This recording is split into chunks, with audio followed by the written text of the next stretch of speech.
welcome to SAT TV's news. I am Shana Espree, your presenter. In our top stories, numerous students complete a computer literacy program. Piper Seneca runs off Barbados runway causing delays. Egypt crisis, Muslim Brotherhood protests begin. And in sports division to host district sports festival. Details of these will follow. Music is life, you don't know. And I'm all set and ready to blow. I got some places up there I wanna see. It's gonna be irate, yeah. So put your hand in the air just for me. I want it up for the world to see. Cause I wanted you and me's a fire. I'll bring the flame. It's gonna be irate, yeah. Boom, this is Mr. Nye, and you're listening and watching SAT Telecoms. Boom!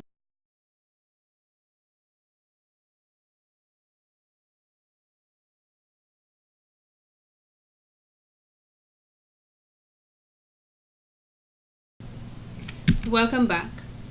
26 youngsters on Friday, August 16th bid farewell to the 2013 Summer Arts program at a certificate ceremony held at the Old Mill Cultural Center.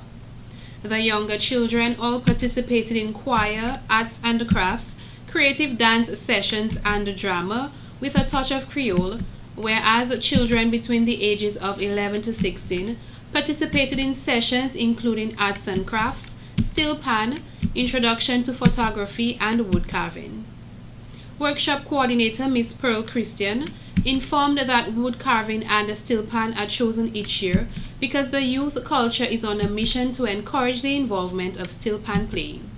We take this opportunity every year to introduce a few kids to this because we have noticed in the past that the participants who have done this course are sort of inspired and get into programs, join steel band groups. So we see that as an important sort of launch, a spawning ground for pan players. And wood carving, we think that it's not very often they get opportunity to do wood carving. This is one spot, the Old Mill Cultural Center, and right now the Institute, Dominica Institute for the Arts, that offers wood carving.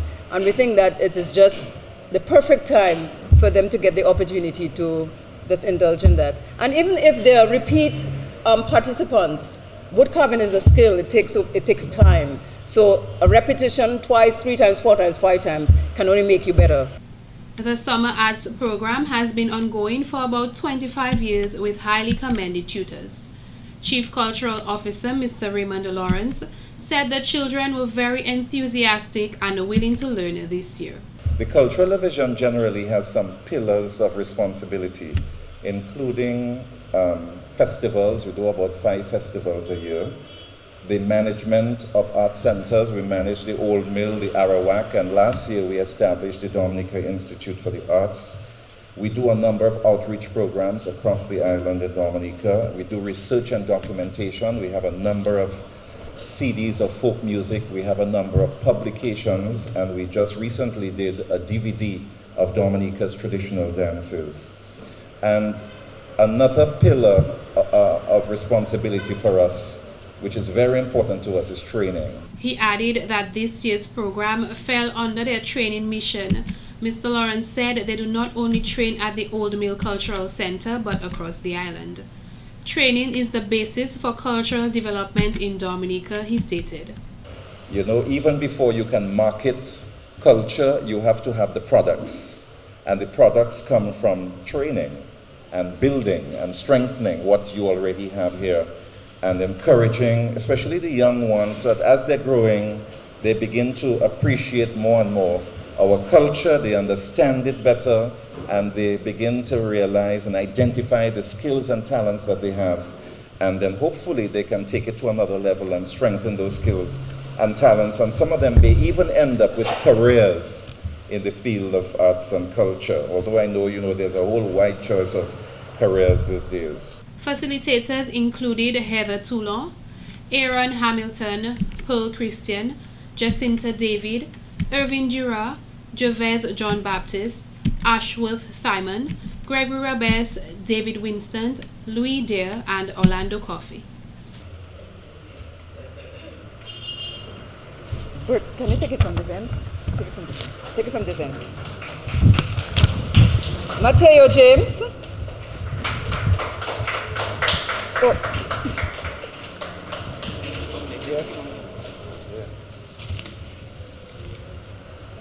Samuel James. Let's go down a little bit. Go down a little bit. And actually, Mateo and Samuel had a little friend who was with them who came once, and he was a lovely little boy, Louis. And we thought we would like to give him his T-shirt. He was supposed to have come back, but didn't. So we'd like to give him his T-shirt and headpiece. So Samuel, can you take this to Louis first, please? We're happy to have him. Very happy to have him for the little time. Jeanne Lambert.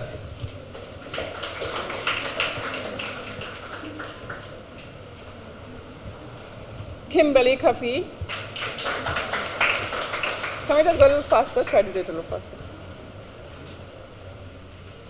Mario Pascal. I discovered that Mario has a wonderful voice. Get him singing. Mom, Dad, get him singing, please.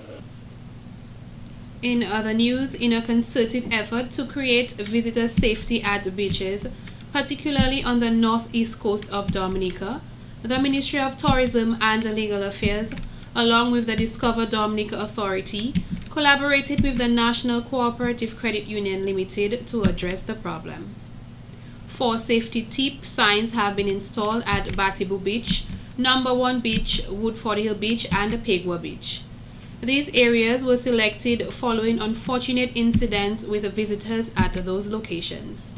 The signs utilize DDA's signature brand colors to represent blue for water and green for land. The safety tips vary depending on the location. All signs welcome persons to the beach and note to be mindful of surroundings, use certified tourism service providers, and to take note of the types of ocean currents present and other weather conditions that impact on adjacent rivers. At Pegwa Beach, visitors were advised not to swim. Other partners involved in the planning included community groups and tourism service providers in these locations, along with the Physical Planning Division.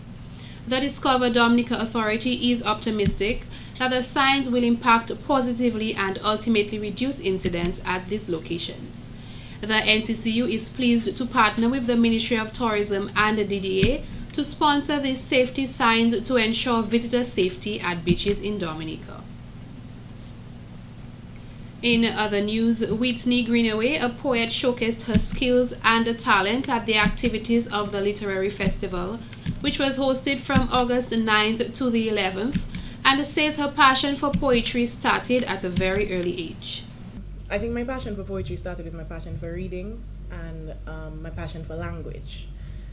I went to the Nuyorican Poets Cafe in New York, and I used to go every Friday night, and one time I was like, well, maybe I should try, and I did, and I never stopped going back. And so I constantly inspired by other poets, by reading, by looking at performances, and staying abreast with new and upcoming poets. And I do a lot of competitions, and that also kind of pushes me to write better work each time. Ms. Greenaway, who was born in the United States but spent most of her primary years in Dominica with her grandmother, said her Caribbean cultured background has had a positive impact on her writing. She said 90% of her poems speak about her memories and experiences in Dominica. Her aim is to pursue a degree in creative writing. So I do something called slam poetry, and all that is a poem that's judged. They choose 5 random members of the audience, and they drop the highest score, the lowest score. The scale is on 0 to 10, and the 3 in the middle, they add them up, and that's a score. So your score is always out of 30. There's something called the National Poetry Slam that happens every year. It's actually happening next week in Boston. There's something called Women of the World competition, where women from all over the world compete. There's something called Individual World Poetry Slam, where that's both men and women. There's something called Brave New Voices, that's only the youth, I think from ages 15 to about 20. So there are all these different forums and platforms of competitions that happen on a regular basis. Even like by my house on a regular Friday night, every Friday night there's a slam happening. To the youth who have a passion for poetry, she encouraged them to read to enhance their vocabulary, be persistent in their writing, and to get it critiqued. Throughout her performances at the literary festival, Ms. Greenaway said that the public was very receptive when she performed. It was actually very great. It was kind of overwhelming because I usually get, whenever I perform, I get that kind of response. But it's a different feeling coming home and knowing that the people here can appreciate it the same way that anybody else can appreciate it. And I think it was probably a little closer to me because I was raised here. This is home, and this was inspired by home. Like, you know, this is where I grew up. This is what made me who I am. So it was actually a very overwhelming and very positive response from everybody. What Kind of Woman Are You is a poem that Whitney wrote inspired by Jamaica Kincaid. What kind of woman are you if you don't make your bed every morning? Do you even know how to fluff the pillows or where the opened end of the pillowcases should face? What kind of woman are you if you cook a real meal only once a week? If you don't know how to clean meat? If you don't know you wash the glasses before the plates and the cutlery? If you don't come home before sunrise? If you wake up after sunrise? If you don't want to swallow aloe because it's bitter, don't you know it's good for you? What kind of woman are you if you don't do things that are good for you? What kind of wife will you make? What kind of daughters will you raise?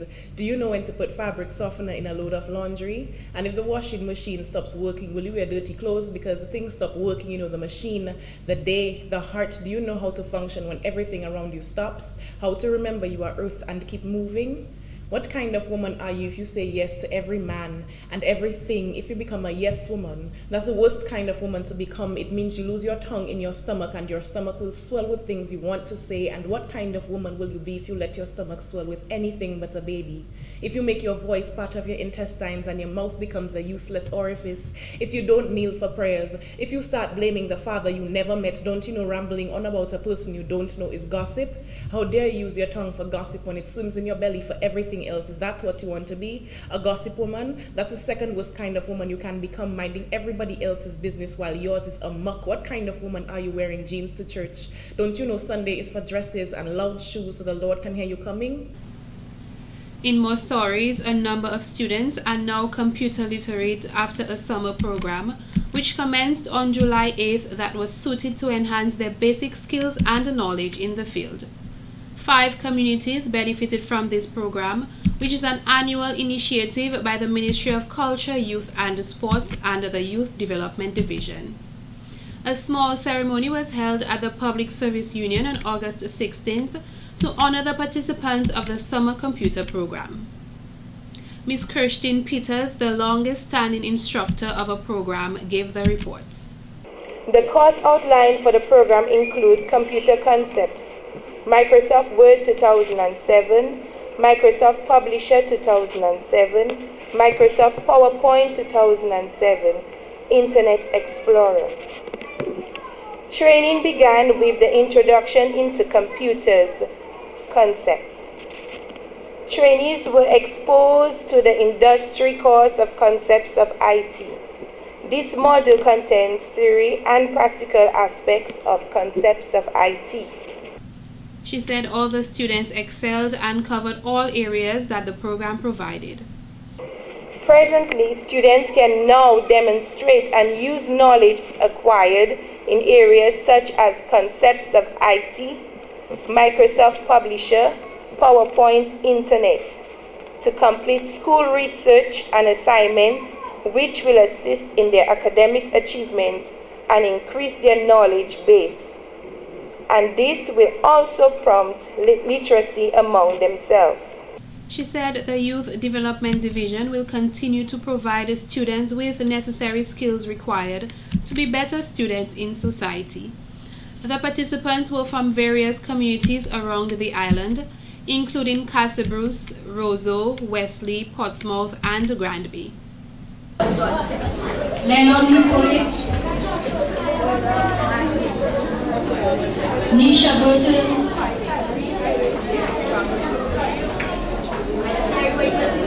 Ronaldo Telmack,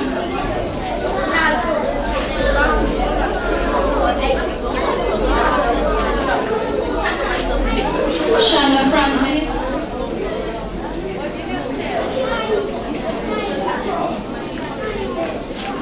Leston Mora,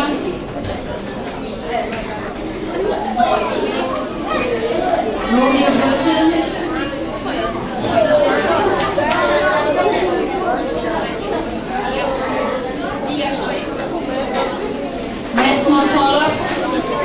In other stories, following numerous consultations to resolve a land dispute between the government and residents of Portsmouth living in the Glanvilla area, Parliamentary Representative of the Portsmouth constituency, Honorable Ian Douglas, says they are making progress.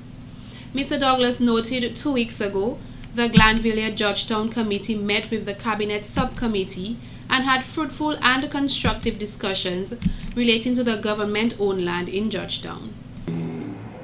The Georgetown Committee is now expected to submit a dossier on all of their views and their perspectives on the matter and their side of the issue to that Cabinet Subcommittee, who will then look at it, examine what the desires of the Georgetown Committee is, and submit a report or recommendations to the Cabinet, who will then probably take a decision or meet again with the Georgetown Committee to chat a way forward on the issue. The Prime Minister, in addressing the dispute, stated the persons squatting on government land in Georgetown should know that what they are doing is illegal. The land is allocated for industrial development, he said. According to Mr. Skerritt, the section of the land that was to be provided for the residents is not where they are accommodated, and some have even occupied private land in that area. However, the residents are adamant that the land was given to them by Gist Industries for residential development. Mr. Douglas says the consultations are important to ensure there can be some common ground reached between both sides. You have to look at the history of the land to understand why there are two different views. In about 1974, 75, 76, thereabouts, all of the land was owned by Gist Industries. Gist Industries used to be a company from England planting bananas on the Picard estate. Or not only Picard, but throughout Dominica, Gist had a number of estates around Dominica. Picard, Cassie Bruce, Melvin Hall, I mean, you name it. I mean, but everybody knows, and you should know, that Dominica was a major banana production country. And we used to ship bananas through Gist Industries to the United Kingdom, to England. When Gist decided that they no longer wanted to be involved in the cultivation of bananas in Dominica, they didn't want to be involved in planting bananas. They would buy the bananas from people who wanted to plant it and ship it on their Gist lines, on their boats to England. When Gist Industries were pulling out of Dominica, Mr. Douglas noted an offer was made to the government of $1 million to buy out 3 estates, but the governing body at that time lacked the finance to do so. In the 1980s, under a new government, the money was allocated to purchase the estates and the land was bought from Gist Industries. A suggestion came up from the new government and the then Prime Minister at the time to make some of the lands in the Longhouse area, turn it into industrial site, and that is where the whole idea of the industrial site comes up. So the people are going further back from 1980 and are saying that when Gist left the land, there are some lands in Glanvilla, like the playing field, it's called Gist Park because Gist left it for that purpose, for the community to have a place of recreation. And land south of Gist Park was left for housing development. It was given to the housing corporation at the time, I believe they were called, so that housing lots could be marked out and made available to the former employees of Gist on the Gist estate. And if you know the area well, there's an area called Georgetown, closer to the village of Glanvilla, to the community of Glanvilla, which actually has housing on it.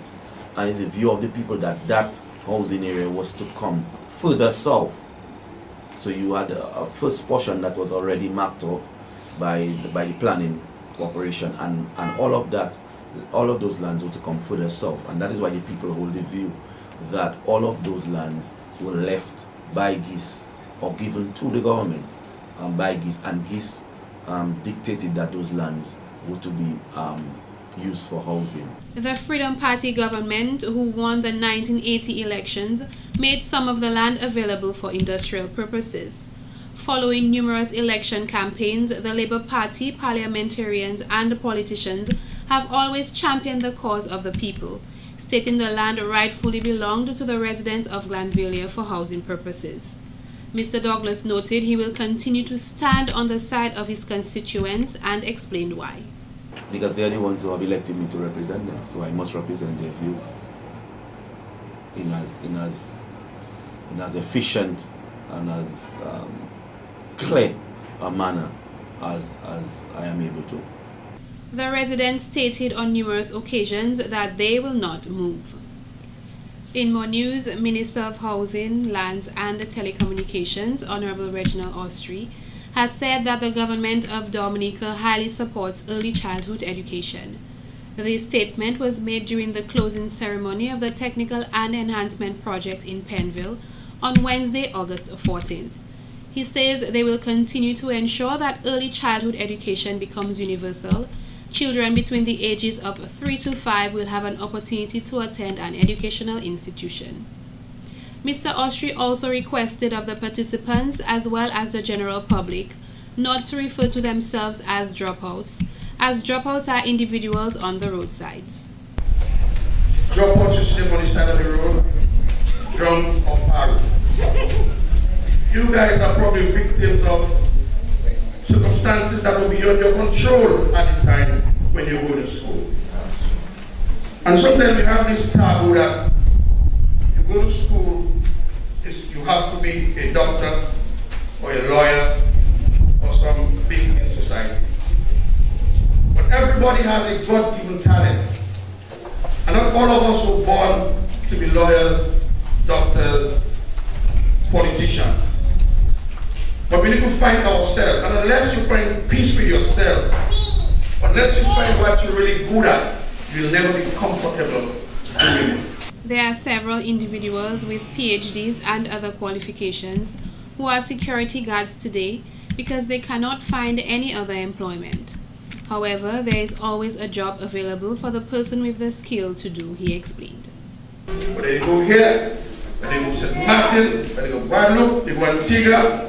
Most of the artisans in those countries are in fact Dominicans. And they make more money than me and the Prime Minister. Because some of them do 2 jobs, they do 3 jobs, and these are very high paying jobs. So you can consider yourself to be as equal as anybody else, as long as you master your art, whatever you choose to do. I just finished paying a guy $25,000 to tie my house, and I was selling the house. I don't have a big house. I've been paid 40 times. I have to pay 25 grand, and I have to pay the plumber 16 grand to do my plumbing. And I have to pay the cabinet man $18,000 to do the cabinet. It could be any one of you. Mr. Austrie also advised the individuals to take advice. Knowing how to use a wood saw does not make you a professional, he stated. He continued to advise them to stick to what they do know because it is difficult to find someone to conduct basic repairs around the household. This year, the government has invested $1 million towards an entrepreneurship program. In that program, the participants will be attached with a contractor to learn what he has majored in. Both the contractor and that individual will be paid. Teach you and will pay you to learn. So you can get away maybe a 40 or 50 for your day, but being attached to a contractor so you can learn the skill. And even in the housing revolution we in housing developing a component of the program where we can use people like you, set up a module, so the guy will have the job, we'll pay him, but the government will pay you to go on your practical attachment. And that is the only way you can learn and you can become skilled and you can become a professional. In other news, as part of the Performing Arts Workshop Initiative, 7 young ladies will contest in the Miss Dominica Caribbean Talented Teen Pageant, carried for September 7th. This is the pageant's inaugural debut. aimed at selecting a representative to compete in the 34th annual Haynes Smith Miss Caribbean Talented Teen Pageant to be held in St. Kitts on December 2013. The show, to be held at the Arawak House of Culture from 7 p.m., includes contestants Joanna Faustin of Fonkole, Makisha Alexander of Dubla, Anil Parkett of Grand Bay, Tonelia Eli of Castle Comfort, Murnell Christmas of Campbell, Lucretia Wallace and Jasmine Laville of Portsmouth. Funds raised from the event will go towards ensuring Dominica's participation at the regional show. Guest performances are expected to come from a number of exciting young artists. I'm Kimon Joseph, and I'm the Marketing and Outreach Officer at the University of the West Indies Open Campus, Dominica. At the UWI Open Campus, we are very pleased to present the 6th annual Bernard A. Sorrento Memorial Lecture, and this lecture will be held on Tuesday, the 20th of August at 7:30 p.m. at the Fortune Hotel. We are very excited that Dr. Carissa Etienne, the director of PAHO, will be our presenter this year, and she will speak on the topic Universal Health Coverage. The topic is very relevant because she will examine the provision of healthcare and access to healthcare by everyone. The lecture will give audiences the opportunity to listen first to what Dr. Etienne has to say, and then to interact with her by asking questions and having discussions about the topic. On Tuesday, the 20th of August, at 7:30 p.m. The lecture is free and open to the public, and we urge all Dominicans to come and listen and to participate. This has been the local segment of the news. Coming up next, the regional highlights.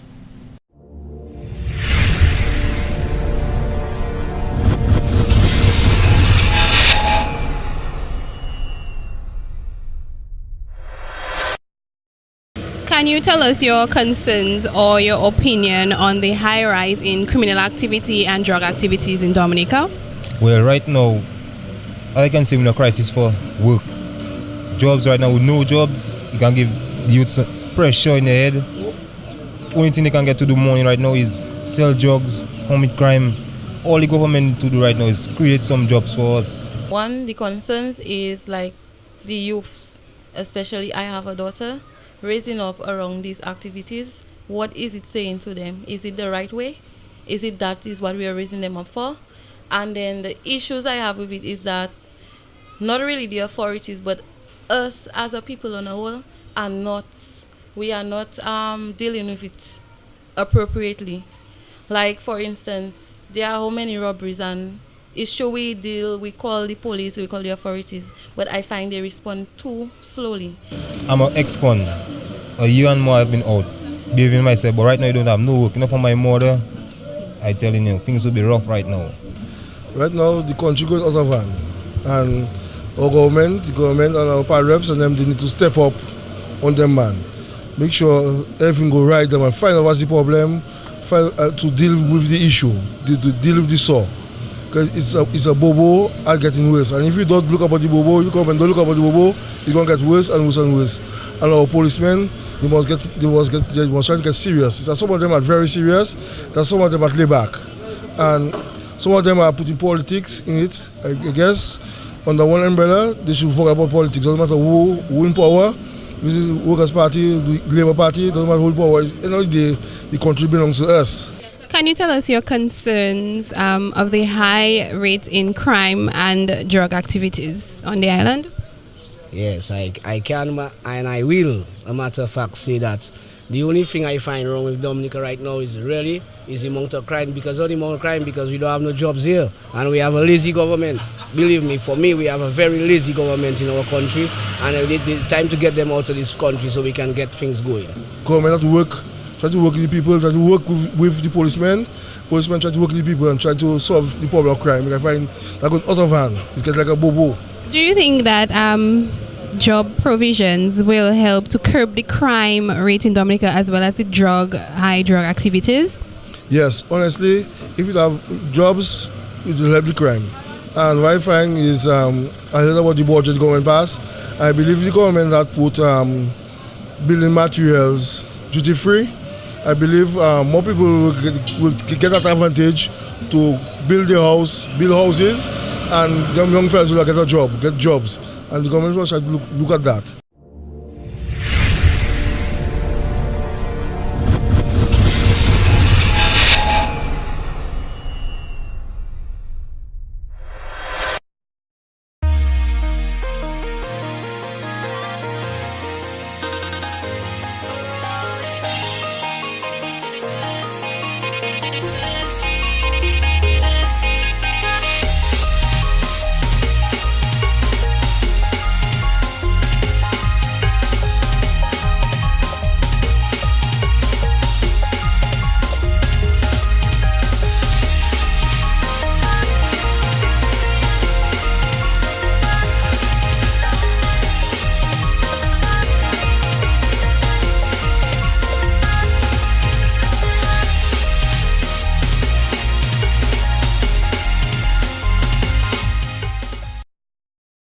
Have you ever wanted to order on the internet but don't own a credit card, or you're just fed up of the high prices of items locally?